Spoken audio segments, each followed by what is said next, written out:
House conservatives are ready to oppose the Senate GOP framework for Trump's tax cut package. Senator James Lankford, Republican from Oklahoma, joins me now.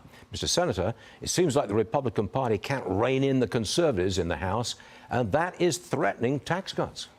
Yeah, the challenge that we have is just a misunderstanding between the House and the Senate and how the rules actually work on establishing the budget process. This is a process document. This is not the final document. This is not the actual tax piece. This is not the actual reduction. This is the process to get it started.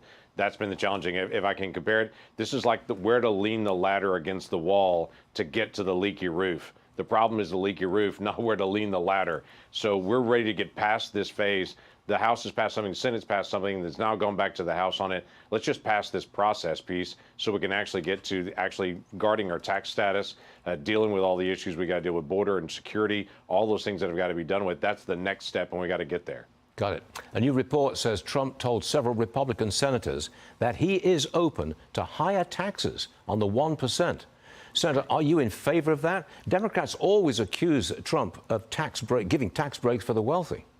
Yeah, I think what President Trump and what I've heard him say is, hey, if I've got to pay more taxes so that people that don't get a tax on tips and don't get some of these other things on the other brackets, if they get that break and I have to pay a little more, I'm willing to be able to do that. As you know, there's a lot of different things on the table right now. The House wants to do a huge increase in the SALT tax deduction, the state and local tax deduction. If they end up doing that, that actually benefits that top bracket the most on it. So even if that bracket went up and they changed the SALT tax, it could all be a wash on it. So there's a lot of elements in this we got to be able to work out. So China's clearly playing hardball. Listen to what Trump's Treasury Secretary Scott Bessent had to say about that. Roll it. A Spanish official said today that maybe Europe should look to China instead of the U.S. And I can tell you that is a losing proposition for the Europeans. We put up the tariff wall. China's business model is predicated on this incredibly imbalanced economy and exporting low-cost goods and subsidized goods to the rest of the world. And guess where they are going to land? On the European shores. The U.S. is trying to rebalance toward more manufacturing. China needs to rebalance towards more consumption. More on the Europeans for a moment, Senator. The EU says it will impose its first countermeasures against U.S. tariffs. That will be April 15th. But those tariffs could be suspended if there's a deal. It seems like there's deal-making all over the place, but not with China. China's isolated. What say you? Yeah, the deal-making all over the place is the key at this point. Let's resolve issues we've got with Argentina, with Europe, with Central America, with lots of Asia. Vietnam has already come to the table and said, hey, they want to be able to clear all their barriers.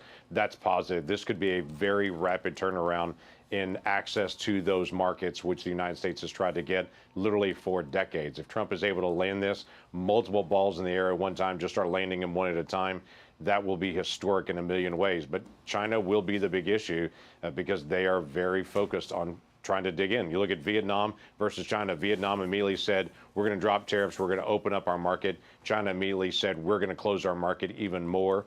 So the two big economic superpowers have got to be able to work this out, and China's got to be reasonable in this because they have been the problem and the entire globe knows it. Senator, you're from Oklahoma. That is one of the most Republican states in the nation. When you go back to Oklahoma, what are your constituents telling you about tariffs and Trump's performance so far? Well, I'm 100% looking to get home for Easter and get a chance to be able to be around my family, my community a whole lot more. I'll tell you what I'm getting on the phone and on emails from people right now.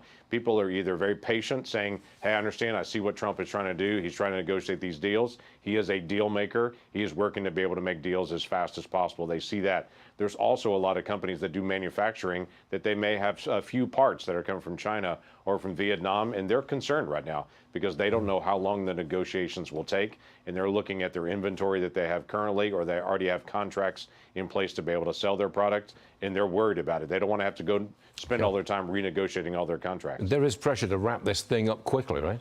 Right. Faster, the better on it. Have the negotiations, get it resolved, start resolving them one country at a time and get it done. Senator Lankford, always a pleasure. Thank you very much for joining us. I appreciate it. You bet. Good to see you again. Yes, sir.